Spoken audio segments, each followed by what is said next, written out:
और इस बीच आगे बढ़ेंगे, एक और बड़ी खबर आपको बताएंगे। सैम पित्रोदा नस्ल भेदी टिप्पणी के मामले में आपको बता दें, उन्होंने कहा कि पूर्वी भारत के लोग चीनी जैसे दिखते हैं, पश्चिम के लोग अरब जैसे दिखते हैं, उत्तर भारत के लोग गोरे जैसे दिखते हैं, दक्षिण भारत के लोग अफ्रीकी दिखते हैं।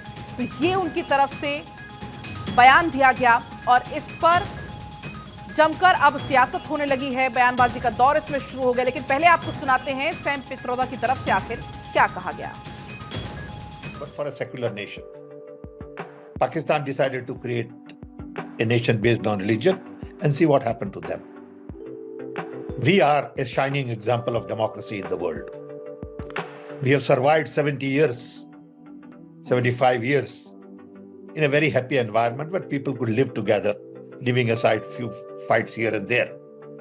We could hold country together as diverse as India, where people on east look like Chinese, people on west look like Arab, people on north look like, maybe white, and people in south look like Africa. Doesn't matter. तो आपने सुना ये पूरा उनका बयान, क्या कुछ उनकी तरफ से कहा गया कि पश्चिम के लोग अरब जैसे दिखते हैं। सैम पित्रोदा की तरफ से ये कहा गया उत्तर भारत के लोग गोरे जैसे दिखते हैं। लेकिन प्रधानमंत्री मोदी का सैम पित्रोदा पर हमला सामने आया। उन्होंने कहा थर्ड अंपायर फिर लाए शहजादे।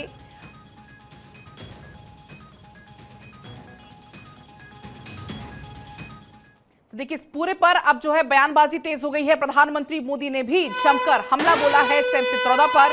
कहा कि थर्ड एम्पायर लाए हैं फिर शहजादे, वो चमड़ी का रंग देख रहे हैं, ये मेरे देश के लोगों को गाली दे रहे हैं। तो प्रधानमंत्री मोदी सभा को संबोधित कर रहे थे और इसी दौरान सैम पित्रोदा की तरफ से जो बयान दिया गया उस पर पलटवार करते हुए प्रधानमंत्री मोदी नजर आए और कहा कि अगर मुझे गाली दी होती तो मैं फिर भी सहन कर लेता, लेकिन मेरे देशवासियों को अगर इस तरीके से कहा जाएगा तो मैं ये बर्दाश्त नहीं करूंगा। उन्होंने कहा कि आज मैं बहुत गुस्से में हूं और मैं आप लोगों से भी ये जवाब चाहता हूं कि क्या वाकई में इस तरीके के बयान दिए जा सकते हैं। आप सुनिए एक बार पीएम मोदी ने क्या कुछ कहा। साथियों, मैं बहुत सोच रहा था कि द्रौपदी जी, जिनकी बहुत अच्छी प्रतिष्ठा है, आदिवासी समाज की एक प्रतिष्ठित बेटी है, उसको हम राष्ट्रपति बना रहे हैं, तो कांग्रेस उनको हराने के लिए इतनी मेहनत क्यों कर रही है? कांग्रेस आदिवासियों को नाराज क्यों कर रही है? मैं सोचता रहता था, लेकिन मुझे समझ नहीं आता था। मुझे लगता है ठीक है, ये शाहजादे का दिमाग ऐसा है तो शायद वो द्रौपदी जी का विरोध कर रहा है, उनको चुनाव में हराने के लिए निकल पड़ा है। लेकिन मुझे आज पता चला ये कांग्रेस पार्टी द्रौपदी मुर्मू, जो एक आदिवासी बेटी थी, उसको हराने के लिए क्यों मैदान में उतरे थे। आज मुझे पता चला कि अमेरिका में इस शहजादे के एक अंकल रहते हैं। ये शहजादे के अंकल, वो उनको फिलोसोफर एंड गाइड है। और जैसे क्रिकेट में आजकल थर्ड एम्पायर होता है ना, कोई कंफ्यूजन हो तो थर्ड एम्पायर को पूछते हैं, और वैसे ही ये शहजादे, ये थर्ड प्लेयर को कंफ्यूजन होते हैं तो सलाह लेते हैं। ये शहजादे के फिलोसोफर एंड गाइड अंकल ने बड़ा रहस्य खोला है। उसने कहा है कि जिनका चमड़ी का रंग काला होता है, ये सब अफ्रीका के हैं। मतलब आप सबको, मेरे देश के अनेक लोगों को चमड़ी के रंग के आधार पर उन्होंने इतनी बड़ी गाली दे दी।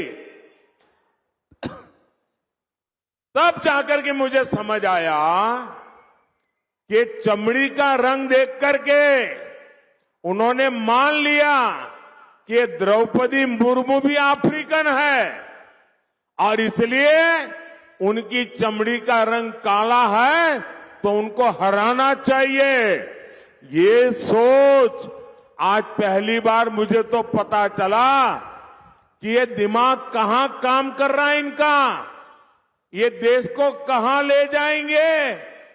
अरे चमड़ी का रंग कोई भी हो, हम तो श्री कृष्ण की पूजा करने वाले लोग हैं, जिसकी चमड़ी का रंग यहां हम सब जैसा रंग था।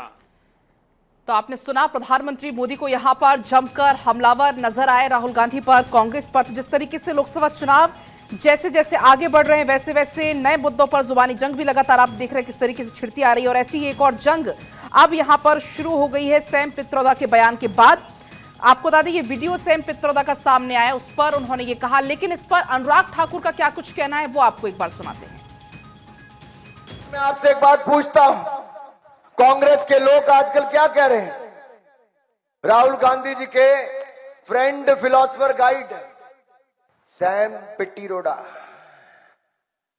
जो कुछ ना कुछ ऐसा करते हैं। कुछ दिन पहले कहा कि संपत्ति हो तो मृत्यु के बाद 55% संपत्ति ले लेते हैं। अमेरिका में भी, भारत को भी विचार करना चाहिए। क्या आपको लगता है आपकी मृत्यु के बाद आपका पशुधन, आपका स्त्री धन, आपकी संपत्ति आपकी औलाद की होनी चाहिए? जिसको लगता है उसकी औलाद की, उसकी संतान की होनी चाहिए, जरा हाथ खड़ा करके बता दो। आपको लगता है होनी चाहिए, लेकिन मुझे लगता है कांग्रेस तो दूसरी दिशा में सोच रही है। वो कह रहे हैं हम सर्वेक्षण करवाएंगे, जमीन जायदाद देखेंगे, आपके गहने, पता नहीं कितने